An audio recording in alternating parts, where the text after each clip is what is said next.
জামাতের পক্ষে সমর্থন বাড়ছে বাংলাদেশে। ক্ষমতায় আসতে অপ্রত্যাশিতভাবে মধ্যপন্থা নিতে পারে জামাত। বড় খবর, মধ্যপন্থা নিতে পারে জামাত। জামাত নিজের যে গোড়ামি রয়েছে সেই গোড়ামি বেশ কিছু অংশ ছেড়ে দিতে পারে বলে এই মুহূর্তে খবর।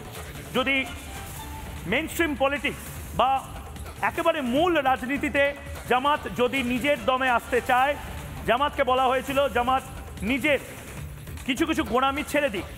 বিএনপি এবং জামাতের আগে জোটে ছিল, এবার জামাত নিজের বিভিন্ন গোড়ামি ছেড়ে চলে আসতে পারে। এবং আবারও বলছি, সূত্রের খবর, জামাত একটি আশ্বাস পেয়েছে।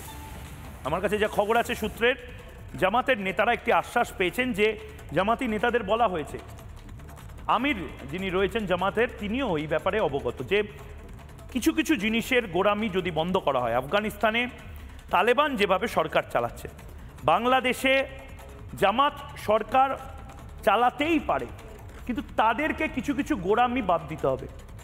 হিন্দুদেরকে যেভাবে মারা হচ্ছে, হিন্দুদেরকে কচুকাটা করা হচ্ছে, জামাতকে যদি ক্ষমতায় আসতে হয় দায়িত্ব নিতে হবে যাতে হিন্দুদের অধিকার সুরক্ষিত থাকে। জামাত সেটা মানবে কি মানবে না সেটা সময় বলবে, কিন্তু কোমর বেঁধে কিন্তু জামাতও নেমেছে।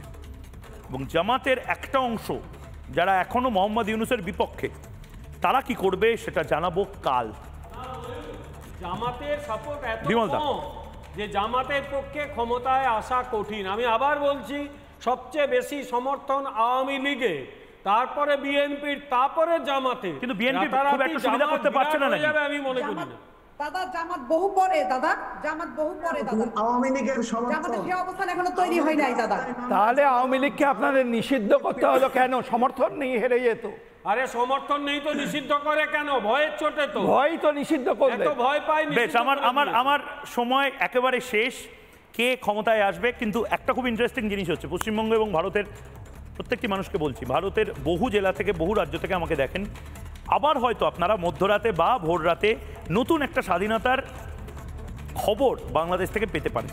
আবার হয়তো শেখ হাসিনার মতন মোহাম্মদ ইউনূস পালিয়ে যেতে পারে, এরকম একটা সম্ভাবনা হচ্ছে। এবং সে কারণেই আমরা লাগাতার এই কভারেজে রয়েছি, আপনাদেরকে প্রত্যেকটা পুঙ্খানুপুঙ্খ আপডেট দেবো। এবং বাংলাদেশের মানুষকে আশ্বস্ত করছি, ময়ূক আপনাদের হাত ছাড়বে না।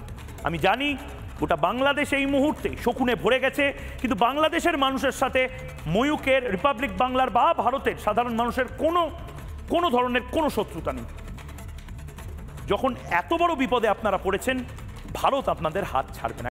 নানা ধরনের কন্টেন্ট দেখার জন্য লাইক করুন, শেয়ার করুন আমাদের ফেসবুক পেজ, সাবস্ক্রাইব করুন আমাদের ইউটিউব চ্যানেল। পাশাপাশি অন্যান্য ব্রেকিং নিউজের জন্য অবশ্যই চোখ রাখুন রিপাবলিক বাংলায়।